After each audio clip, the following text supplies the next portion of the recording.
Assalamu alaikum dear students. This is Dr. Zahid Nazir. Dear students, previous lecture में हम discuss कर चुके हैं the lipids, different classes of lipids and the function of lipids. You know very well. Now we will discuss about the nucleic acid, most important biological molecule. याद रखिएगा, nucleic acid एक ऐसा biomolecule है जो कि हमारे सेल की तमाम तर एक्टिविटीज को कंट्रोल भी करता है एज अ जेनेटिक मटीरियल, और जितने भी कैरेक्टर एक्सप्रेशन का प्रोसेस होता है उन्हें एक्सप्रेस होने में भी हेल्प करता है in the form of RNA, as well as हमारे सेल के अंदर जितनी भी मेटाबॉलिक एक्टिविटीज़ होती हैं उनके लिए जो एनर्जी रिक्वायरमेंट होती है that is also provided by the type of mononucleotide that is called ATP. You know very well, this is a cell. There is inside the cell a material that is called as, जिसे हम nucleoplasm भी कहते हैं, लेकिन सबसे पहले एक Swiss physician जिसका नाम था फ्रेडरिच मैशर, जिसने सबसे पहले एक फिजिशियन होने के नाते जो काम किया था वो किया था पस सेल पर. और यू नो वेरी वेल, पस सेल जो है, जब किसी भी किस्म की कोई भी इंजरी आती है या कोई भी इन्फ्लामेशन होती है तो हमारी बॉडी के WBCs along with RBCs as well as lymphocytes और बहुत सारे डेड सेल्स जो रिलीज हो रहे होते हैं दैट इज कॉल्ड पस. तो मिस्टर फ्रेडरिच मैशर ने nucleus of the pus cell से एक मटेरियल एक्सट्रैक्ट किया था जिस मटेरियल को नाम दिया गया न्यूक्लिन. क्या नाम दिया था? न्यूक्लिन का नाम दिया था गया था. इसे फर्स्ट टाइम जो नाम दिया गया दैट इज न्यूक्लिन. लेकिन after determination of the properties, जैसे ही प्रॉपर्टीज को डिटरमाइन किया गया, पता चला कि ये जो मटेरियल न्यूक्लियस से निकला है that is chemically acid nature, तो इसे रीनेम कॉल किया गया न्यूक्लिक एसिड. तो first name was nuclein and then second name was, after determination of chemical properties the name was given to this material that is called nucleic acid. Okay. The basic unit of nucleic acid is the nucleotide. इसका unit कौन सा है? The basic unit is nucleotide. तो याद रखिएगा, nucleic acid nucleotides पर base करता है. अब हम यहाँ पहले डिस्कस करेंगे न्यूक्लियोटाइड को. तो याद रखिएगा, किसी भी न्यूक्लियोटाइड्स के अंदर जो कंपोनेंट्स होते हैं उनमें पेंटोज शुगर है, 5 carbon sugar, then H3PO4 that is called phosphoric acid, and then nitrogenous base or bases, इसे ऑर्गेनिक बेस या बेसिस भी कहते हैं. अगर हम इसे देखें तो याद रखिएगा, this is the pentose sugar. इसके साथ जो फर्स्ट कार्बन होता है उस पर अटैच होती है nitrogenous base, for example that is हमारे पास जो है वो एडिनाइन, और फिफ्थ कार्बन पर लगता है फॉस्फेट ग्रुप जिसे कहते हैं PO4 या H3PO4 that is called phosphoric acid. तो ये बनता है न्यूक्लियोटाइड. अब 5 कार्बन शुगर है, ये हमारे पास बेस है, ये हमारे पास जो है वो फास्फोरिक एसिड है,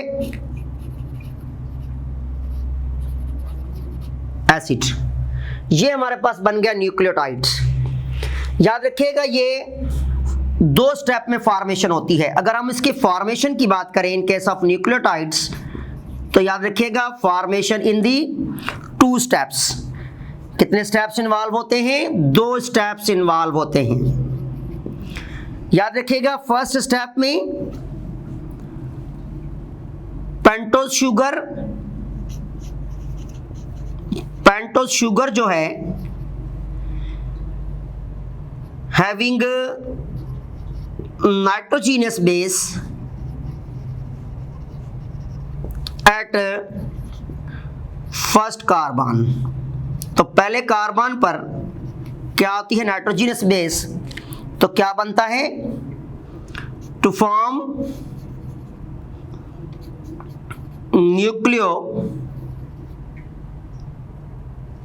न्यूक्लियोसाइड। क्या बन जाएगा? न्यूक्लियोसाइड बन जाएगा। फॉर एग्जाम्पल इसी डायग्राम के ऊपर आप देखें, जब फर्स्ट कार्बन पर, दिस इज फर्स्ट कार्बन, क्या लगता है? जब बेस लग जाएगी तो ये बन जाएगा, ये फर्स्ट स्टेप है, इसमें बनेगा न्यूक्लियोसाइड। और जब इसी न्यूक्लियोसाइड के सेकंड स्टेप में, ये हमारे पास था फर्स्ट स्टेप, अब सेकंड स्टेप में क्या होता है?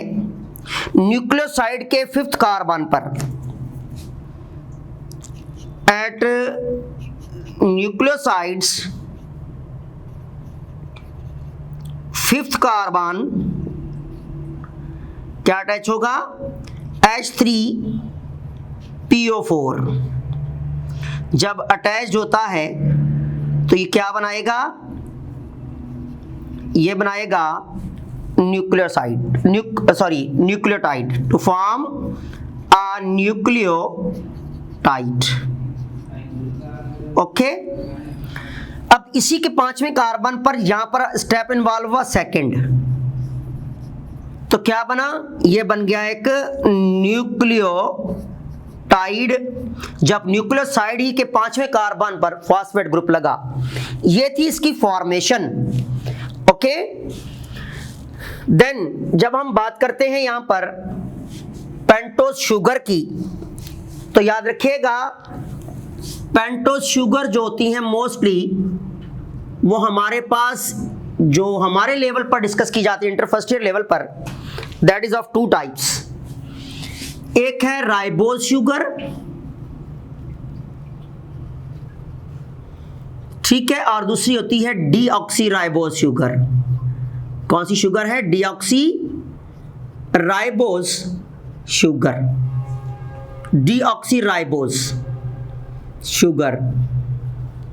अभी से आपको बताता जाऊं कि राइबोज शुगर हमारे पास मोस्टली इन दी आरएनए और deoxy ribose sugar in the DNA के अंदर इस्तेमाल होती हैं।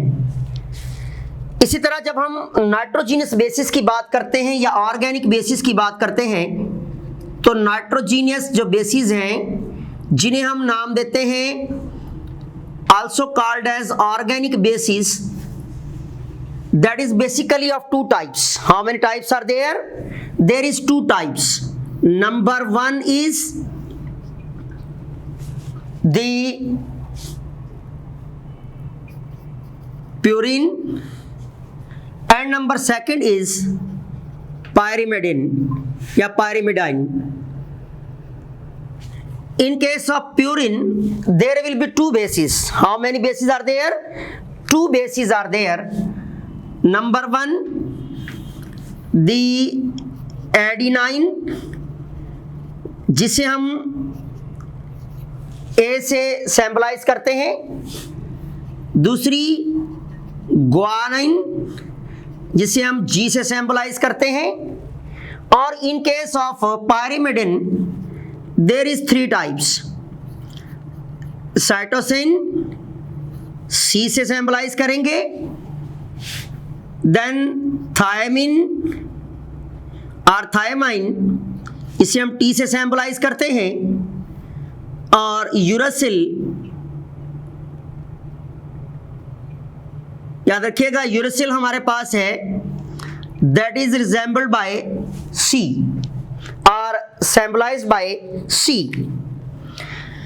Thiamine only in DNA nucleotides, याद रखिएगा थायमिन ओनली डीएनए के न्यूक्लियोटाइड्स में होती है। और इसी के मुकाबले में अगर हम बात करें तो हमारे पास जो यूरेसिल है only in RNA nucleotides. Okay, ये हमारे पास थी बेसिस। और याद रखिएगा जब हम आरएनए और डीएनए की तरफ जाएंगे तो हम पढ़ेंगे कि 4 टाइप्स के न्यूक्लियोटाइड्स डीएनए पॉलीन्यूक्लियोटाइड चेन में होते हैं और 4 टाइप के न्यूक्लियोटाइड ही आरएनए न्यूक्लियोटाइड में होते हैं। क्योंकि आरएनए डीएनए आर पॉलीन्यूक्लियोटाइड्स, जिसको हम फर्दर डिस्कस करेंगे आगे। तो ये तो हमारे पास थी बेसिस। अब अगर हम बात करते हैं classification of nucleic acid on the basis of monomers, classification of nucleic acid on the basis of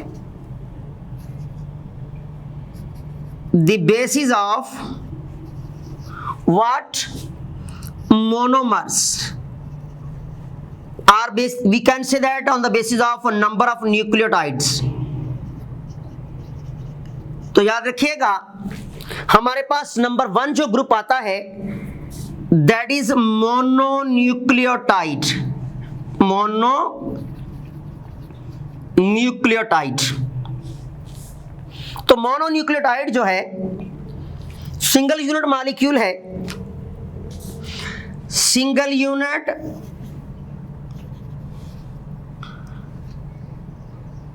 molecule है न्यूक्लियोटाइड का। इसमें हमारे पास एग्जाम्पल्स आती हैं एटीपी, एडीपी और एफएमएन, flavin mononucleotide. ATP for adenosine triphosphate, adenosine diphosphate, flavin mononucleotides and etc. और भी मोनोन्यूक्लियोटाइड्स होते हैं। याद रखिएगा हमारे लिविंग सेल के अंदर जितनी भी बायोलॉजिकल एक्टिविटीज इस सेल के अंदर परफॉर्म होती हैं और उनके लिए जितनी भी एनर्जी चाहिए होती है ये मोनोन्यूक्लियोटाइड्स दे रहे होते हैं, जिनमें खास तौर पर हम एटीपी को नाम देते हैं एनर्जी करेंसी। क्या नाम देते हैं? एनर्जी करेंसी का नाम देते हैं। ओके, क्या नाम देंगे? एनर्जी करेंसी का नाम देंगे। इसे क्यों नाम देते हैं एनर्जी करेंसी? याद रखिएगा अगर एटीपी की स्ट्रक्चर हम देखें तो हमारे पास दिस इज दी शुगर और 3 फॉस्फेट्स होते हैं इसके साथ। 3rd फॉस्फेट वेव बॉन्ड के साथ होता है और साथ होगी एडिनाइन ऑर्गेनिक बेस। तो ये हमारे पास बन गया एटीपी। क्या बन गया है? एटीपी बन गया है। और जब एटीपी एडीपी में कन्वर्ट होगा, किस में कन्वर्ट होगा? Into ADP. तो याद रखिएगा कि यहां पर एडिनाइन तो अपनी जगह रहेगी, शुगर भी अपनी जगह मौजूद है, 5 कार्बन शुगर, देन जो 3rd बॉन्ड होगा फॉस्फेट का ये ब्रेक हो जाएगा और प्लस में एक एटॉमिक फॉस्फेट या इनऑर्गेनिक फॉस्फेट मिलेगा और रिजल्ट में एनर्जी जनरेट होगी और वो एनर्जी होगी इन द फॉर्म ऑफ हीट। वो एनर्जी होगी 7.3 किलो कैलोरी पर मोल, या इसको दूसरे लफ्जों में लिखें तो 31.81 किलो जूल पर मोल के नाम से हम ये इतना अमाउंट ऑफ एनर्जी इस्तेमाल जो है वो प्रोड्यूस होगी, जिसे सेल अपनी बायोलॉजिकल एक्टिविटीज के लिए, लाइफ अपनी बायोलॉजिकल एक्टिविटीज के लिए इस्तेमाल करता है, इसलिए इसे हम एनर्जी करेंसी कहते हैं। और ये वेवी बॉन्ड जो होता है that is the rich energy bond. ये कौन सा बॉन्ड है? रिच एनर्जी बॉन्ड है इन केस ऑफ एटीपी। तो हमारे पास रिजल्ट में बना एडीपी। इसी तरह जब एडीपी एटीपी में जाएगा तो हमें एक एटॉमिक फॉस्फेट देना पड़ेगा और सेम अमाउंट ऑफ एनर्जी देनी पड़ेगी, तो ये एडीपी एटीपी में चला जाएगा, जिसे हम नाम देते हैं एटीपी साइकिल। क्या नाम देते हैं इसको? अगर थोड़ा सा हम देख लें यहाँ पर, अगर ड्रा करके देखें तो याद रखिएगा, जब एटीपी कन्वर्ट होगा इनटू एडीपी में तो हमें रिजल्ट में मिलता है एक एटॉमिक फॉस्फेट और प्लस एनर्जी जनरेट होती है, और वो एनर्जी कितनी होगी?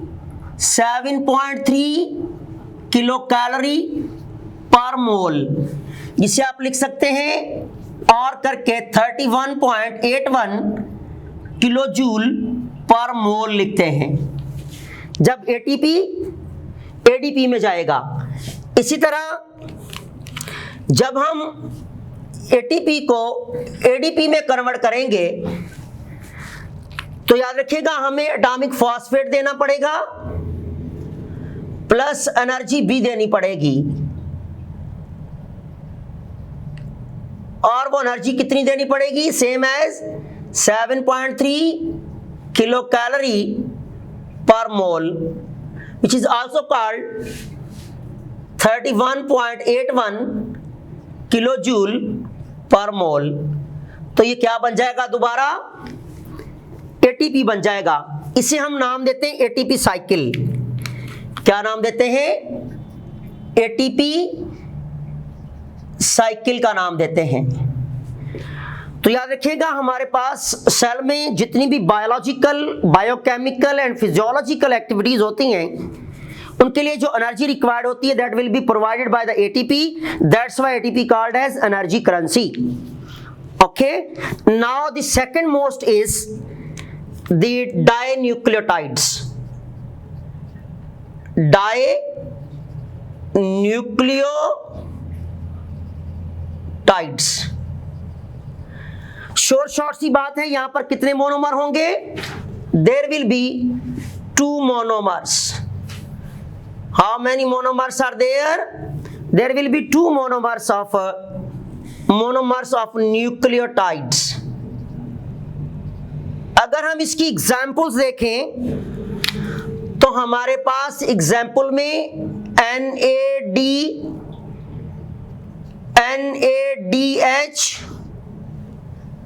NADPH and FAD,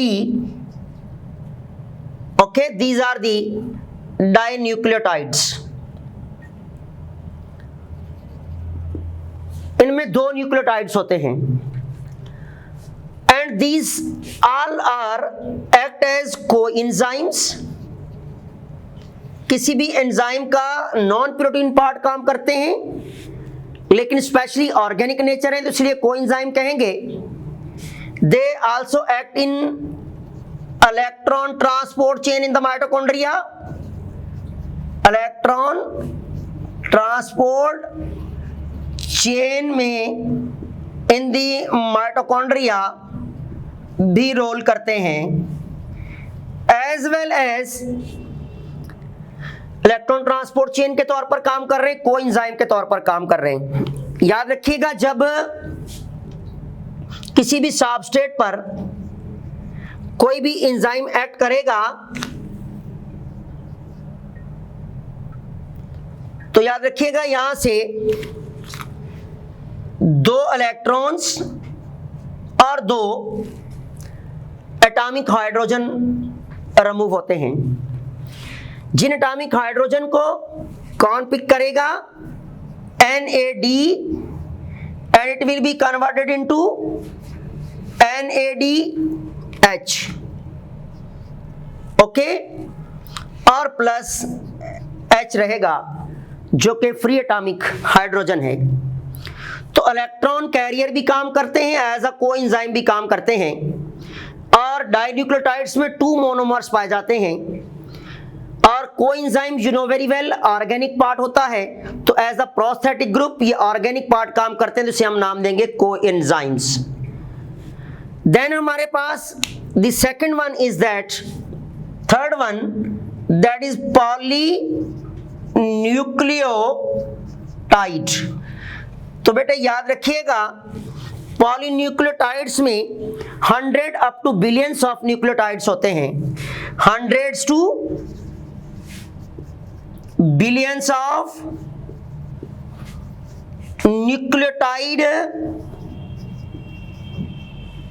मोनोमर्स मौजूद होते हैं। How many? Hundreds of 100 to billions of. इसमें हमारे पास मोस्ट कॉमन एग्जाम्पल है RNA and then DNA, deoxyribonucleic acid. What? Deoxyribonucleic acid as well as RNA, जिसे कहते हैं ribonucleic acid, deoxyribonucleic acid, and this is called the ribonucleic acids. Okay, deoxyribonucleic acid and nucleic acids. अब अगर हम बात करें इन case of polynucleotides में, तो हमने देख लिया कि बिलियंस ऑफ न्यूक्लियोटाइड के कॉम्प्लेक्सेस होते हैं ये, इसमें आरएनए और डीएनए मोस्ट कॉमन एग्जांपल हैं, जिनमें सबसे पहले हम यहां डिस्कस करते हैं डीएनए को। डीएनए इसे कहते हैं deoxyribo nucleic acid. Okay, deoxyribonucleic acid, ठीक है। अब deoxyribonucleic acid you know very well, इसमें per molecule billions of nucleotides होते हैं। How many nucleotides? There will be billions of the nucleotides are there. अब ये बिलियंस ऑफ न्यूक्लियोटाइड्स किस तरह अरेंज होते हैं डीएनए में? डीएनए के पास 2 पॉलीपेप्टाइड चेन होती हैं, sorry 2 polynucleotide chains. How many nucleotide chains? 2 polynucleotide chains helical form में अरेंज होती हैं इस तरह, तो बनाती हैं डीएनए ड्यूप्लेक्स। क्या बनाती हैं? डीएनए, जिसे हम नाम देते हैं duplex. Okay, this is DNA duplex. और डीएनए ड्यूप्लेक्स हमने पढ़ा कि इसमें न्यूक्लियोटाइड्स होते हैं, और जो स्पेसिफिक ग्रुप ऑफ न्यूक्लियोटाइड्स हैं जिन्हें हम नाम दे रहे होते हैं जीन्स। क्या नाम देते हैं? They are called as the genes. और जीन्स को हम नाम देते हैं हेरिडिटी यूनिट्स। क्या नाम देते हैं? हेरिडिटी यूनिट्स कहते हैं। इनका काम store and transfer of heredity information या हेरिडिटरी इंफॉर्मेशन कहा जाता है। हेरिडिटरी इंफॉर्मेशन को स्टोर करना और ट्रांसफर करना होता है in the living cell, in the living system. Then अगर हम बात करते हैं डीएनए न्यूक्लियोटाइड की, क्योंकि हमने देखा कि पॉलीन्यूक्लियोटाइड है, तो डीएनए न्यूक्लियोटाइड जो है, न्यूक्लियोटाइड्स, अब इसमें हमने पीछे पढ़ा था कि डीएनए न्यूक्लियोटाइड्स में 4 टाइप्स के न्यूक्लियोटाइड होते हैं डीएनए स्ट्रैंड में, 4 टाइप्स। इसमें कुछ ऐसे डीएनए होते हैं, सॉरी न्यूक्लियोटाइड होते हैं जिसमें एडिनाइन बेस होगा, कुछ ऐसे न्यूक्लियोटाइड जिसके अंदर ग्वानाइन बेस होगा, ऐसे न्यूक्लियोटाइड जिनमें साइटोसिन होगा, और ऐसे न्यूक्लियोटाइड जिनमें थायमिन होगा। तो 4 टाइप्स के न्यूक्लियोटाइड्स होते हैं। फॉर एग्जांपल इसे हम कंसीडर करते हैं, ये एक न्यूक्लियोटाइड है, एडिनाइन बेस रखता है, ये न्यूक्लियोटाइड है, ये ग्वानाइन, ये न्यूक्लियोटाइड साइटोसिन, और ये न्यूक्लियोटाइड जो है वो कैरी करता है थायमिन। ओके, तो 4 टाइप्स के। अब इसमें अगर मैं थोड़ा सा ड्रा कर दूं किसी एक न्यूक्लियोटाइड को, तो यहां पर डीऑक्सीराइबोज शुगर होगी, देन फर्स्ट कार्बन पर बेस होगी कोई भी, फॉर एग्जांपल हम थायमाइन ले लें, और यहां पर जो है वो 5th कार्बन पर जो है वो फास्फोरिक एसिड लगा होता है H3PO4। और एक चीज याद रखिएगा, डीएनए स्ट्रैंड्स में जहां न्यूक्लियोटाइड जुड़े हुए होते हैं, इनमें जो बॉन्ड बनता है वो बॉन्ड होता है फास्फोडाइएस्टर बॉन्ड। फास्फोडाइएस्टर बॉन्ड बनता है। ये इंटी टेस्ट के हवाले से मोस्ट इंपॉर्टेंट पॉइंट है कि फास्फोडाइएस्टर बॉन्ड के जरिए न्यूक्लियोटाइड लिंक करते हैं इन द पॉलीन्यूक्लियोटाइड चेन, और we can say in the डाइन्यूक्लियोटाइड्स। अब हमारे पास यहां पर याद रखिएगा कि थोड़ा सा पीछे में आपको रिवर्स ले जाऊं कि हमारे पास जो एडिनाइन और ग्वानाइन बेसिस होती हैं, चाहे वो किसी भी न्यूक्लियोटाइड में हो, they are double ring. How many rings will be there? Double rings. और in case of these three, cytosine, thiamine, as well as uracil, this is uracil, they are single ring। ये point भी आपने याद रखना है, single ring structures. So this is the nucleotide of what? Structure of DNA nucleotide. इसी तरह on the basis of जब change होती जाएंगी नाइट्रोजनस बेसिस, तो टाइप ऑफ न्यूक्लियोटाइड भी चेंज होती जाएगी। 4 टाइप्स के न्यूक्लियोटाइड्स होंगे, वो एडिनाइन कैरिंग हो, वो ग्वानाइन कैरिंग हो, वो साइटोसिन कैरिंग हो, या फिर थायमाइन कैरिंग हो। याद रखिएगा। देन इन द नेक्स्ट, अब याद रखिएगा, the DNA mainly present in the what? In the nucleus inside the eukaryotic cell में inside the chromosomes। आपने देखा होगा इस तरह क्रोमोसोम के अंदर डीएनए मॉलिक्यूल मौजूद होते हैं throughout entire length of the chromatids. लेकिन अगर हम इसके अलावा बात करें तो सेल का जो माइटोकॉन्ड्रिया होता है, इसके पास भी सब्सटेंशियल अमाउंट ऑफ डीएनए होता है। और जो क्लोरोप्लास्ट होते हैं, इनके पास भी सब्सटेंशियल अमाउंट ऑफ डीएनए होता है। किसके पास?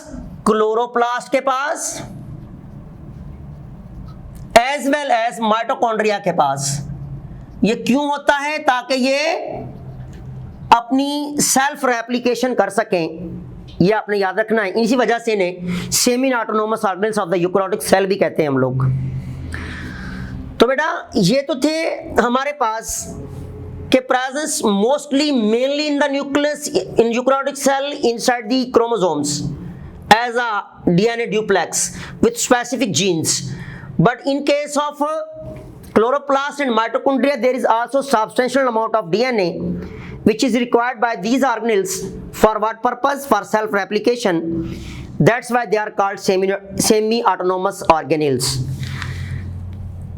There is no any type of DNA, only single type of DNA is there, but present inside the eukaryotic cell in 3 places, mainly as in the headquarter, that is called nucleus, but in the substantial amount in the organelles like mitochondria and chloroplasts. This is about the DNA and DNA nucleotides. अब हम DNA को नाम देते हैं hereditary material. बेटा अभी मैंने आपको बताया कि हमारा सेल का जो न्यूक्लियस होता है that is called controller of the cell, all activities को कंट्रोल करता है। तो इसमें पाया जाने वाला जो डीएनए है ये इन तमाम एक्टिविटीज को कंट्रोल करने में एज वेल एज जो भी जीन एक्सप्रेशन होती हैं, जो भी कैरेक्टर एक्सप्रेशन होती हैं किसी भी लिविंग बीइंग में और सेल में, that is controlled by the DNA that's why it is act as heredity material, क्योंकि जितनी भी एक्सप्रेशंस होंगी that will be commanded by the DNA of the nucleus. And DNA act के लिए याद रखिएगा डिफरेंट एक्सपेरिमेंट्स किए गए हैं। आपकी बुक में इस चैप्टर के अंदर इतना एक्सप्लेन नहीं किया हुआ, जिसमें फ्राइड ग्रिफ्थ एक्सपेरिमेंट है, हार्शी एंड चेज एक्सपेरिमेंट है, मैकॉर्टी एक्सपेरिमेंट है और बहुत सारे एक्सपेरिमेंट जिसे हम डिस्कस करेंगे chapter number 6 DNA chromosome in case of inter class. वहां एक्सप्लेनेशन के साथ हैं, वहां हम डिस्कस करेंगे और आपको बताए जाएंगे यहां से कैसे क्वेश्चन आते हैं। तो ये हमारे पास था डीएनए और डीएनए के अबाउट ब्रीफ इंफॉर्मेशन जो आपको यहां पर दी गई।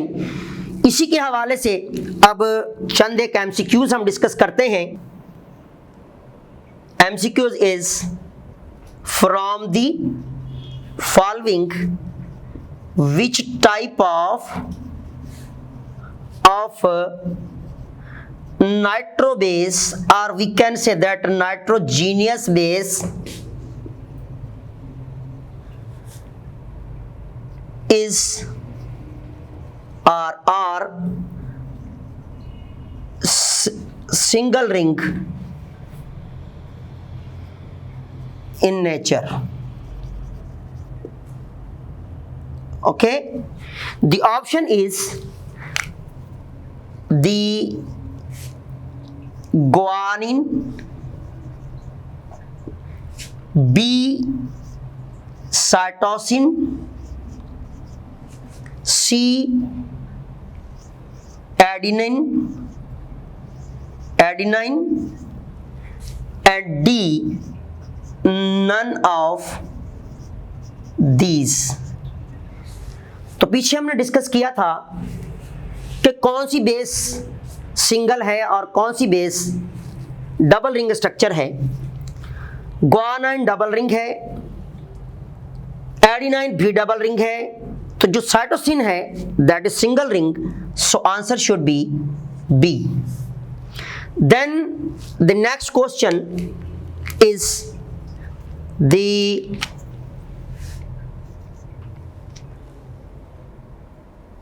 next question, which of the following type of nucleic acid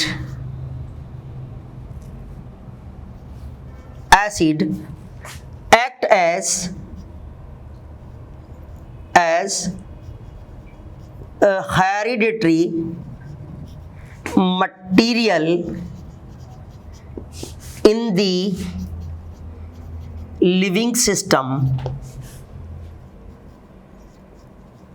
So option is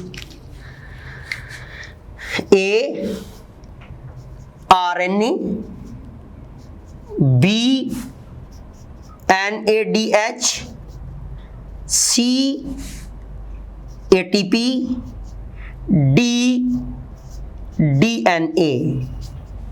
तो हेरिडिटी मटेरियल हमने डिस्कस किया ऊपर, act as DNA, so answer should be here the D।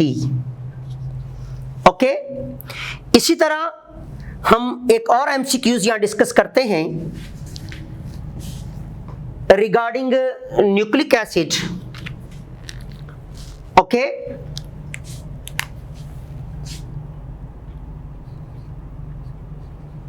while or we can say that when nitro base or nitrogenous base attached with the first carbon of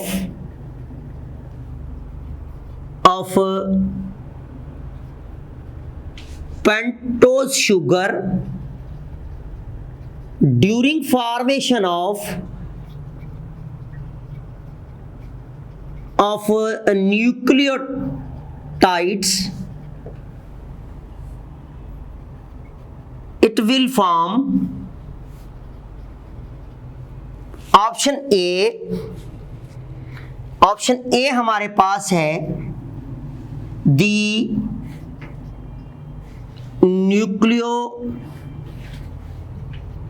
nucleoid, B option nucleoside, C option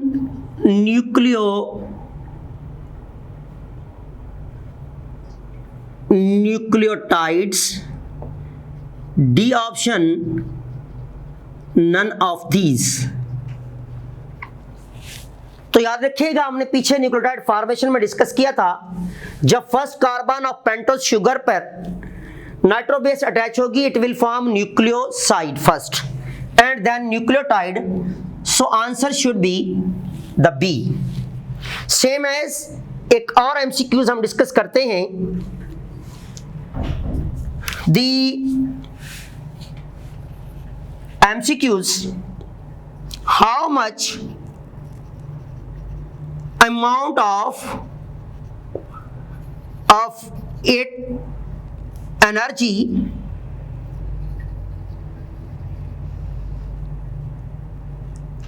is produced, or we can say that is produced or produced during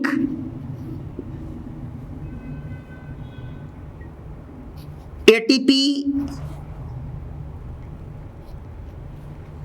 during which ATP change into ADP.